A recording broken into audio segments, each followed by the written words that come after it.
This is Kasey Wells. He's running for president. Hi, Kasey. Hey, how's it going, everybody? What's your platform? What would you like to say in the brief time we have here? Okay, well, I'm Kasey Wells, an independent write-in presidential candidate. If you all like what I'm about to say, you got to write my name on the ballot in that little box that says write-in. Kasey-Wells. But the number one thing I'm fighting for is direct democracy. I got it written on my trailer down here. I want to use technology to empower the American people in the political process. This country is founded on the idea of we the people. The Declaration of Independence states that governments derive their just powers from the consent of the governed. Therefore, they have no justifiable power without our consent.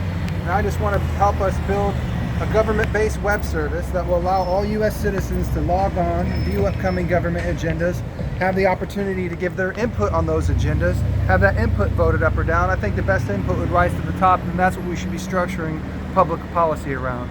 Because I believe public policy should be driven by public input, and public servants should serve public interests. Do you think that's happening here now with the current crisis? No, I think that's the big reason why there's so much civil unrest right now, because people are really fed up by not having a voice heard or having a voice in the political process. And so that's what I'm here to do, is to help take our country back from those sources of corruption that have corrupted to its core and give it back to the American people.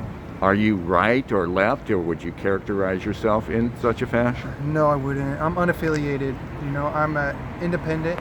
My loyalties are with the American people, not a political party. So I can think for myself. I don't need a party to tell me how to think. And really, I have a lot of ideas that I'm going to be promoting on this year. These are a lot of the ideas that I'm fighting for, more positive ideas that I think can help uplift the American people. The other ear is things I'm fighting against, more negative things that I want to help fix. There's some of the major problems that I see in the world. But, you know, as I want everybody to keep in mind, if you ever hear me promoting these other things outside of direct democracy, I mean, these things are just my proposals. If I can get direct democracy in place, and if it comes back to prove that the American people aren't as interested in some of these proposals as I hoped or thought they would be, I'll always move to serve the will of the people, because that's what a good elected representative is supposed to do. You're supposed to be a public servant, and that's what I'm here to do, is help serve the public. I notice it's an elephant. Of course, that doesn't mean you're a Republican. No, yeah, I get that a lot, though. Do you get that? It's a common misunderstanding. But you ever heard Rockefeller Republican? Hillary Clinton used to call herself a Rockefeller Republican. Right. If you come back here, you look inside the triangle on the back, you can see it's made from an old Standard Oil farm fuel tank at its base. I've spent about 10 years researching the history of Standard Oil and the Rockefeller family. John D Rockefeller was the founder of Standard Oil and the richest man of the last century. Written on this side of the elephant are all the subsidiaries of Standard Oil that I'm aware of, like Shell, Chevron, ExxonMobil, ConocoPhillips, 66, 76, BP, Gulf, Texaco, Sunoco, and so on. About 80%, 90% of the gas stations I'm seeing as I'm doing my traveling all across the United States right now, I recognize are subsidiaries of the original Standard Oil. Standard Oil, which was the most powerful company in the world for a while, right? A lot of people misunderstand what happened there. John D was ordered up to break up Standard into 34 different companies, and then he ended up owning a quarter of the shares in all those companies. Those share values rose, and he emerged the richest man of the last century. The breakup of Standard wasn't really a breakup, it was like a diversification of Standard, which tripled his wealth, you know? Which merely sort of extended his reach in the end, didn't it? It really did, and it created a false sense of diversity in the marketplace. A lot of people don't realize where this is all still coming from. Might be some of that going on now, though I don't think anyone's paying attention. So you're probably about, I don't know, maybe breaking up the monopolies like Google and stuff. Do you think about that? I don't know. A Rockefeller Republican means you're a... If it went the same way this did, you know, that's no good. You know, that's not going to help anything.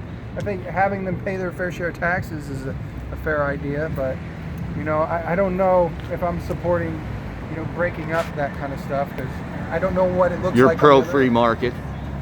For the most part, but what I'm really against is this.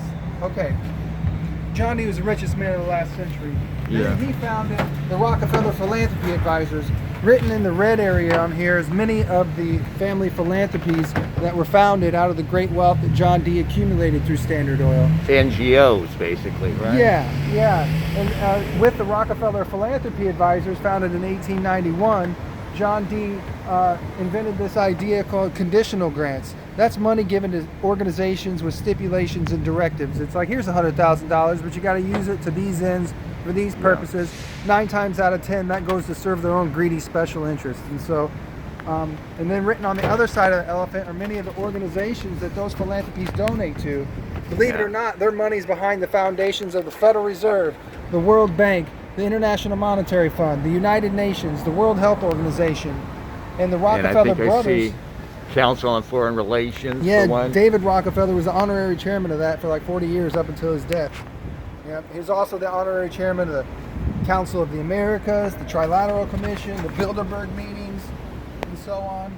And he was the supreme leader of all those organizations. And many of our heads of state, heads of the United Nations, heads of the World Bank are part of those organizations, and they're taking their stomping orders from them. And so that's all wrong. This country wasn't supposed to be a monarchy. It wasn't supposed to be led by one family. It's supposed to be a self-governing society. And our House of Representatives are supposed to represent our interests, not special interests or private interests like this. So that's the elephant in the room, so to speak. I got that information written all over That's the the elephant. idea. That's the idea behind Excellent. it. We don't really hear it much. Not in my lifetime. I've ever heard one politician ever mention the name Rockefeller, let alone suggest maybe we ought to do something to rein in the power and the control they have over this country.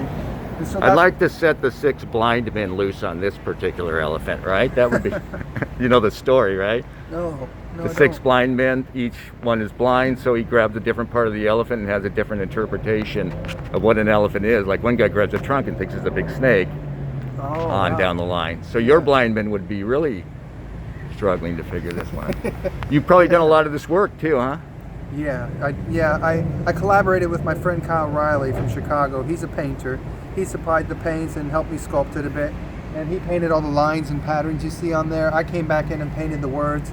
Kyle might have 200, 250 hours in on it. I have a little over 1,000 hours in on it. So I'm a metal scrapper back home. I supplied all the metals and I'm the sculptor. Yeah, I love this stuff.